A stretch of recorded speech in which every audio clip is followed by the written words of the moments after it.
reação do mundo depois da Segunda Guerra foi de uma profunda conexão entre as pessoas. Será que essa será também uma reação no mundo pós-coronavírus? Hoje, além de termos que lidar com essa memória judaica de confinamento, de medo, de fuga, também há as fake news sobre Israel, afirmando que lá não há isolamento ou que a sociedade faz o culto do bunker. Esses são os nossos temas de hoje no E Eu Com Isso, podcast do Instituto Brasil-Israel. Por aqui a gente fala sobre judaísmo, cultura judaica, Israel, política e por aí vai. Para falar sobre esses assuntos todos, a gente convidou o psicanalista Christian Dunker, que também é professor da Universidade de São Paulo e youtuber no canal Falando Nisso. Ele também esteve recentemente em Israel e nos territórios palestinos a convite do IB. Eu sou Anita Efraim, jornalista, e falo com vocês diretamente de Santiago, no Chile. E eu sou a Amanda Hatzira, professora e pesquisadora de temas relacionados à cultura e sociedade israelense, falando aqui de São Paulo mesmo. Bem-vindo, Christian, e muito obrigada por aceitar nosso convite. Eu que agradeço, honrado, para discutir esse ponto aqui nesse nosso momento.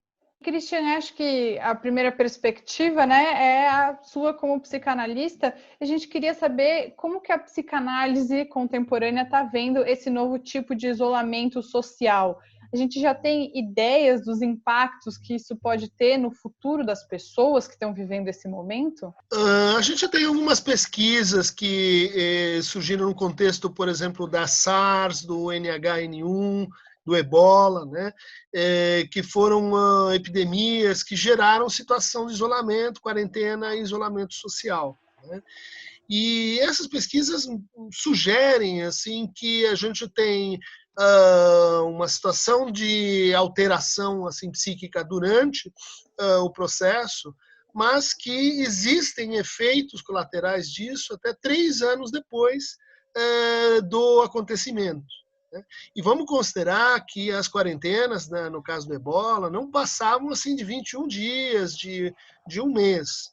Então, a gente imagina que isso, para algumas pessoas, vai se tornar um marco, vai precisar de um tempo aí de elaboração coletiva, que pode demorar bastante, né?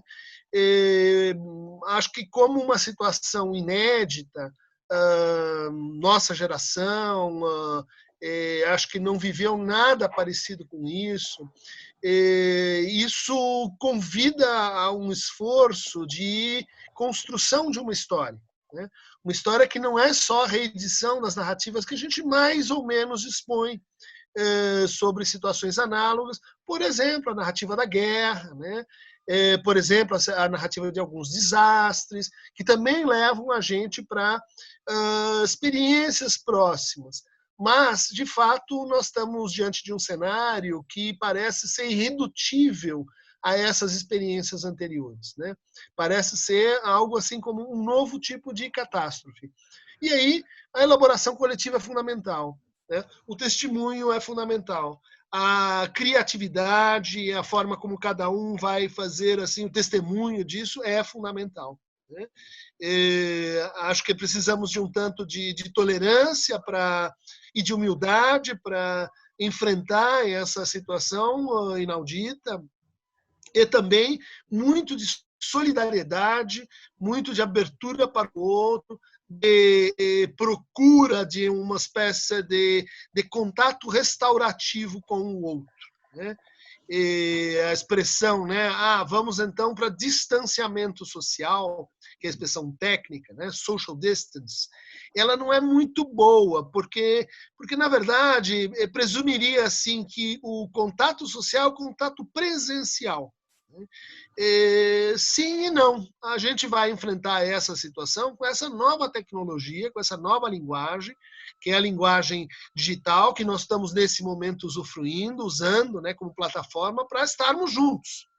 Então, veja, num certo sentido, um distanciamento, é um isolamento, é uma quarentena, mas, por outro lado, nós estamos num contato com o outro.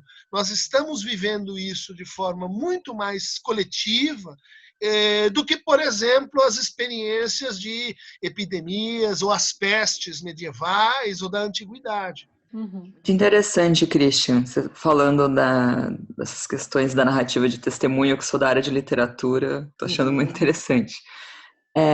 Mas o que isso tudo representa para a saúde mental das pessoas, né? Porque existe esse risco de confinamento total também, né? Apesar da gente manter esses contatos sociais online e por novos meios. Aí a gente está falando assim de uma experiência mais ou menos genérica, mas se a gente for segmentar, né, as pessoas que estão trabalhando hoje, né, na área de saúde, nos hospitais, elas têm levantado uma experiência muito difícil, que é a experiência da solidão durante o tratamento. Né? Uma solidão que acontece quando você tem que ir para o hospital. Né? Você já não vai com a sua família, né? Você vai numa experiência assim, solitária. E às vezes aquilo evolui para uma intubação, às vezes aquilo demora semanas, e aí são semanas de incomunicabilidade. Isso é um Sim. desafio imenso para a nossa psique. Assim. E isso vai acontecer para muitas pessoas. Para muitas famílias, a gente vai ter perdas que não poderão seguir o rito de despedida que a gente tem e que a gente desenvolveu para elaborar essas perdas na forma de um luto, né? Portanto, integrando aquela pessoa na nossa comunidade, só que de um outro ponto de vista, né? Do trato dos viventes com aqueles que já se foram e com aqueles que vão vir. Né? Aí a gente tem uma outra circunstância, então, que não é pareável com aquela que a gente está chamando de quarentena ou distanciamento social, em que, no fundo, vigora um conjunto de dificuldades e adversidades psíquicas decorrentes de três elementos. Né? O primeiro é que a gente sente isso como perda de liberdade. Perda de possibilidade de se mexer, de ir e vir, de tomar decisões, de controlar a nossa vida. Né? Por mais que a gente saiba que é necessário, que é importante seguir essa recomendação, tem uma outra parte de nós que entende assim, ficar em casa, ficar no quarto como uma punição. Né? E, no fundo, é assim que a gente entende que aqueles não, né? Nós estamos numa prisão voluntária, mas é uma restrição. Isso então gera uma série de efeitos assim que vão desde a negação até a raiva, até a inquietude, até a intolerância, né?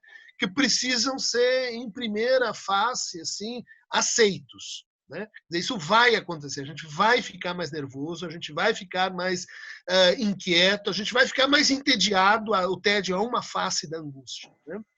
A segunda fonte de preocupação assim, para a experiência psíquica é a relação que a gente vai construir com o medo. Né? O medo vai nos dominar, nós vamos enfrentá-lo como? Nós vamos nos informar, nós vamos dividir esse medo, e o medo tem que ver com a fazer frente a um inimigo, vamos chamar assim, ou um adversário, que é um micro-organismo que precisa ser vencido. E a terceira dimensão dessa experiência é a das angústias, né? E que já estavam aí e que provavelmente vão ser assim eliciadas, que vão ser levantadas com as condições morais, políticas e psíquicas do isolamento. Uhum. E, Christian, uma nuance dessa situação que a gente está vivendo, é claro que a gente está no podcast do IB, então para a gente é relevante que a nossa como judeus, né, que tem bastante essa memória coletiva da privação, da perseguição, da guerra. Você acha que esse tipo de memória pode ser reativada nos momentos que a gente está vivendo, confinado em casa, com medo de desabastecimento e coisas do tipo? Sim. É compreensível que, num primeiro momento, né, a gente olhe para trás. Né? A gente olhe para o que a gente perdeu, a gente tente fazer estoques, né, para o futuro imediato, como se a gente fosse assim fazer uma viagem curta.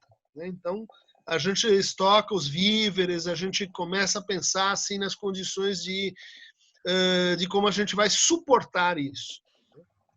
Mas o segundo capítulo, e aí a experiência judaica ela é de grande valia, No segundo capítulo, a gente vai começar a meditar sobre que tipo de vida queremos depois disso. Como a gente reconstrói aquilo que foi perdido. Como a gente leva adiante aquilo que ficou para trás. Como a gente testemunha, como a gente celebra, como a gente torna aquilo que foi um momento muito doloroso, parte substancial de nós mesmos. E aí é um trabalho, que a gente vê na cultura da diáspora, na cultura da perda do lugar, na cultura do retorno a um determinado ponto, que no fundo é um retorno muito interessante, porque ele vai ao passado, mas ele projeta um outro futuro. Ele inventa um outro futuro. Uhum.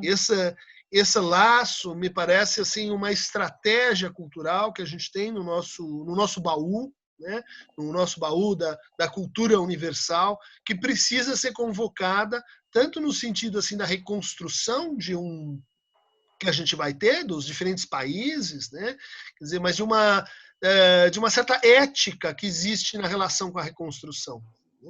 E essa ética não está muito disponível, assim, a gente vai precisar convocá-la assim dos nossos bancos mais longínquos, porque ela implica em certos atos difíceis de processar, Por exemplo, o ato de reconhecer que perdemos, o ato de reconhecer que vamos ficar mais pobres, todos nós.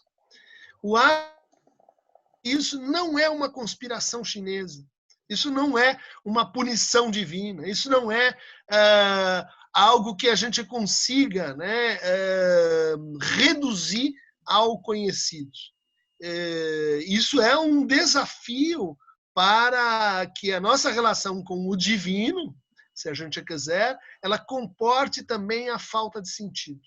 Uhum. Aquilo que a gente não pode nomear, aquilo que a gente não pode saber, aquilo que nos ensina o livro de Jó, por exemplo. Sim, e Christian, trazendo o assunto um pouco para Israel, A gente tem ouvido muitas fake news aí nos últimos dias. E Israel no senso comum, a gente costuma aqui no podcast, no IB, falar de uma Israel imaginária, Uma Israel que existe no senso comum aí entre as pessoas. Existe um elemento de banquerização, As pessoas falam como se aquela sociedade fosse mais acostumada com essas situações de isolamento. Você esteve em Israel recentemente. Qual que foi a sua percepção do país? De fato, existem experiências de isolamento, de restrição de circulação de um lado para o outro. Mas, por um outro lado, há uma reflexão muito, muito intensa sobre as condições pelas quais um Estado pode ser constituído. Ou seja, uma reflexão que vai estar levando as pessoas a negociarem melhor e de forma assim mais viva e quiçá mais crítica. Há diferença entre a Israel imaginária, e esse é um conceito que está no Sartre, mas também está no Lacan, uma Israel que frequentemente é mobilizada para instrumentalizar interesses políticos muito locais, uma Israel que inclusive pode ser demonizada por aqueles que não conhecem, que é uma Israel que tem um peso, uma história tão extensa que ela se presta a muita coisa. E do outro lado, a gente tem, no enfrentamento dessa crise, o que a gente poderia chamar Israel real, Israel cotidiana. São as pessoas trocando, são as pessoas conversando, são as pessoas tentando criar uma sociedade extremamente cosmopolita. Que, de certa maneira, é uma junção entre esse passado arquetípico e um presente, talvez até à frente do nosso tempo. Entre essas duas formas de Israel, a gente teria uma terceira, né, que me parece assim, uma Israel simbólica, né, para falar com Lacan. Né? Lacan fala no real, no imaginário e no simbólico. O simbólico é aquilo que costura essas duas instâncias, né, o real e o imaginário.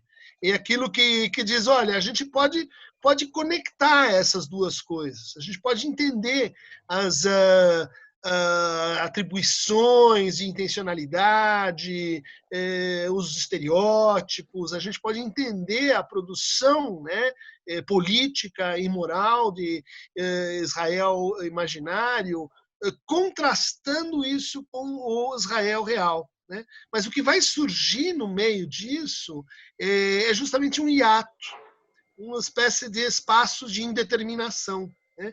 É uma espécie de tarefa, né? Quer dizer, isso está por ser feito, né? E isso é extremamente importante para o nosso momento, porque a partir desse processo, vamos dizer assim, simbólico, que uma cultura se articula com outras, que uma cultura pode fazer parte daquilo que Antônio Cândido chamava, né, de concerto das nações. Né? Uhum. Ou que a gente poderia dizer assim, a cultura como uma espécie de conversa universal, né? Onde estão todos ali representados. Por quê? Porque são todos, no fundo, articulados por essa dimensão simbólica, né? Criada Sim. pela disjunção entre o real e o imaginário. Uhum. E, Christian, bom, ainda falando sobre Israel, é um país que vive sempre sob estado de alerta, né? Que tem muitos inimigos ao redor. Não que os outros países não vejam Israel como inimigo, claro que não, mas aí tem uma tensão que está sempre no ar. Qual que é a diferença de lidar agora com um inimigo invisível e de que maneira essas ameaças podem marcar o consciente coletivo dos israelenses? Tem paralelos, tem diferenças? Qual é a diferença de você ver esses dois tipos de ameaça? Ótima pergunta, né? Inclusive, porque tem um correlato disso para a nossa experiência aqui brasileira, né? A gente viu que muito da dificuldade em fazer avançar o processo de paz está ligada à produção sincrônica de um inimigo imaginário, né? Um inimigo com quem a gente não pode conversar, um inimigo que é irracional, um inimigo que não fala a nossa língua, que não tem boas intenções e em relação ao qual a gente não pode realizar um pacto. Né? Isso produz um efeito de dualização. Né? Isso produz um efeito de fechamento, né, em duas narrativas. Né? Uma narrativa que vai, então, se contrapor à outra, mas vai ser também o complementar da outra. Né? Na medida que você muda uma, a outra se ajusta e se altera. Né? Bom, esse funcionamento que ele prejudica muito a gente levar adiante, por exemplo, as teses do Acordo de Oslo, né? As teses do Rabin. Né? Acho que para entender bem essa formação dessa dualização, precisa ir ao Museu do Rabin, né? Para entender o que teria sido aquele momento em que a gente conseguiu se deslocar um pouco da sincronia entre essas duas narrativas ou entre esses dois discursos. Por que eu digo isso? Porque agora a gente está diante de algo que ultrapassa essa lógica da produção compartilhada e complementar de inimigos. Né? O vírus, e ele não é nem palestino nem israelense, o vírus ele vai tocar a palestinos e a israelenses, e a cristãos, e a drusos, e a menonitas, enfim, a todos esses que compõem, então, uma sociedade muito mais cosmopolita e muito mais diversa do que a gente imagina. Por que o nosso Israel imaginário ele é tão unificado? Né? Porque a gente o descreve a partir de uma única conversa, que é essa, né? Onde se um tem razão, o outro está errado. E se o outro tem razão, eu tenho que estar errado. A emergência de um inimigo real, para usar aí a expressão lacaniana, ela dá lugar para esse terceiro, né, que é muito importante para que a gente possa repactualizar as coisas. né, como terceiro, e ele nos submete. Né? Hegel dizia: esse terceiro é a morte. Né? A gente pode dizer assim: esse terceiro é aquele que está, vamos dizer, desinteressado na situação. A gente pode dizer: esse terceiro é a lei. A gente pode dizer: esse terceiro é a história. A gente pode dizer: esse terceiro é o nosso futuro. Mas a gente pode dizer, nesse caso, que esse terceiro é o Covid, né? E tudo que ele representa. Né? E tudo que ele nos convida a fazer de esforços comuns. Né? Porque, claro, ele vai afetar diferentemente as populações mais vulneráveis, menos vulneráveis, mais vulneráveis do ponto de vista da idade, da etariedade, da condição de saúde, mas é essa diferença que, ao mesmo tempo, nos reúne numa mesma posição de combate, enfrentamento a esse terceiro. Você tocou num ponto muito importante mesmo, né? O vírus, de alguma forma, ele está equalizando, né, a população mundial. Você falou dos israelenses e palestinos, né? Com todas as ressalvas feitas e com a diferença de classes presente, o vírus não tem fronteiras, não escolhe raça, todos estão sujeitos, né, a essa contaminação. Mas aprofundando mais um pouco, de que forma você acha que isso pode mexer com a lógica com a qual nos relacionamos com esses temas mais identitários? Então, a identidade é um tema muito interessante. Eu acho que ela vai ser, a problemática da identidade vai se alterar com essa experiência, né? Porque a gente pode dizer assim: quando que a gente precisa da identidade? Né? Quando a gente precisa convocar nossa posição identitária? Em geral, é quando nós estamos sendo subreconhecidos. É quando nossa experiência de filiação, de genealogia, quando os nossos desejos, nossos interesses, elas não estão sendo reconhecidos como o de qualquer um, vamos chamar assim. Né? Então, as lutas pelo reconhecimento de uma determinada identidade mais vulnerável, né, por exemplo, das mulheres, dos negros, dos estrangeiros, dos indígenas, elas são lutas para que elas, no fundo, se tornem o quê? Qualquer um. Né? Que elas não sejam distinguidos negativamente na hora do emprego, na hora da distribuição dos bens simbólicos, dos bens culturais, dos bens sociais, dos bens econômicos. Portanto, a identidade é um instrumento de transformação, né? Por um lado. Por outro lado, a identidade pode ser pensada também como um sintoma, né? Como uma forma de eu resistir a me tornar outro, como uma forma de eu resistir a me ver, a me enxergar como qualquer um nessa experiência universal, vamos dizer assim, humana ou transhumana, ou que me dissolve enquanto indivíduo. Né?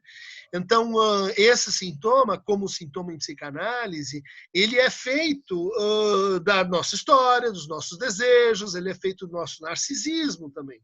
Ou seja, ele compreende, é uma espécie de obra de arte que a gente faz com as contradições que nos formaram. Né? Quando que uma identidade se torna sintomática? Né? Quando eu passo a usar ela para subvalorizar, para ofender, para praticar violência, para praticar segregação, para não reconhecer outras identidades. Né? Então, esse conflito entre as identidades e essa polarização da política a partir da noção de identidade, ela me parece assim, para resumir a conversa, né? Um ótimo tema enquanto estratégia, né? Mas um tema problemático enquanto política. Né?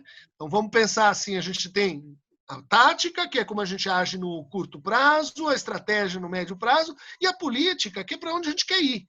Né? Política é esse telos, né? Esse horizonte, né? De para onde estamos caminhando. A identidade, considerando a política como fim, né? Como horizonte, ela precisaria passar por um processo de deflação. Né? Enquanto estratégia, não. Enquanto estratégia, a identidade, as identidades, elas permitem que a gente visualize, a gente concretize, né, que a gente dê materialidade, corporalidade para diferenças que, no fundo, a gente gostaria que fossem suprimidas. Tá? Uhum. E, Christian, bom, você falou bastante sobre toda essa questão psicanalítica da coisa, e a gente também queria aproveitar, além de todos os seus conhecimentos sobre esse tema, aproveitar a sua presença para você contar um pouco como que foi a sua experiência em viajar com o IB para Israel e para os territórios palestinos. Então, como que foi? Você já tinha ido a Israel? Foi uma experiência nova? O que mais te surpreendeu? O que você acredita que isso acrescentou na sua vida e na sua vivência? Olha, foi uma experiência radical, uma experiência assim que, se eu pudesse propiciar isso para todos aqueles que têm algum interesse em política, em ética, para entender a nossa civilização, para entender o nosso momento, né, o nosso contemporâneo, eu convidaria assim fortemente para que essa experiência acontecesse para mais pessoas, né? Porque ali a gente pôde ter contato com a Israel histórica, com a Israel contemporânea, de como as cidades em Israel elas são completamente diferentes. Então, como a gente vive as tensões e as contradições de forma completamente diferente em Haifa, ou em Jerusalém, ou em Belém, ou em Ramallah, um Hebron, né? É uma experiência, portanto, que dá uma medida assim do cosmopolitismo e dá uma medida também de como a palavra e como a possibilidade de compartilhar as diferenças, elas tiram assim, elas jogam a gente diante do pior e do melhor. Você vai encontrar as piores situações de segregação, de muro, de isolamento, mas também você vai encontrar reflexões sobre aquilo que são absolutamente inovadoras, que cruzam-se com questões políticas contemporâneas e universais, né? Com os movimentos LGBT, com os movimentos de aliar, com os movimentos de introduzir Israel como um tipo de experiência política completamente diferente da que a gente tem visto em outros lugares, né? A gente vai ter ali uma relação entre política e religião que é completamente nova. A gente vai ver os problemas que a gente tem quando você coloca culturas em choque, em uma gramática de reconhecimento muito tensa durante muito tempo. A gente vai ver como as narrativas, né, que vêm do Holocausto, mas que também vêm da constituição do Estado israelense, com sabras, com, por exemplo, a existência de panteras negras, né, um movimento aí correlato, um movimento americano pela igualdade, né, racial, e que você vai ter ali em Israel nos anos 70, nos anos 70, 80, algo correlato. Né? Quer dizer, quanta coisa que não fica submersa a partir de uma polarização, assim, de um discurso muito reificado, né? Que é o que nos chega de Israel visto de longe. Né? Há problemas candentes que eram completamente desconhecidos para mim antes dessa viagem. Por exemplo, a ocupação do neoprotestantismo brasileiro em Israel, de outros também, mas a apropriação dos símbolos judaicos, a instrumentalização política que a gente vê no Brasil sendo aplicada em Israel, né? Iniciando um processo aí de conversão de muitos judeus que estariam assim, judeus mais ligados à cultura do que à religião, voltando para uma religião que é uma produção brasileira, né? Extremamente problemática do ponto de vista da sua coligação política. Né?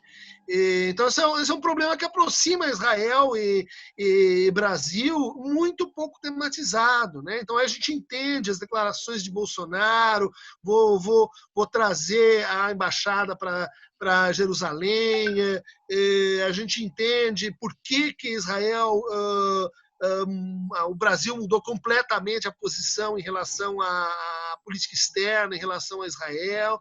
A gente entende também o papel da economia israelense nessa história, né, em confronto, contraste com a economia árabe.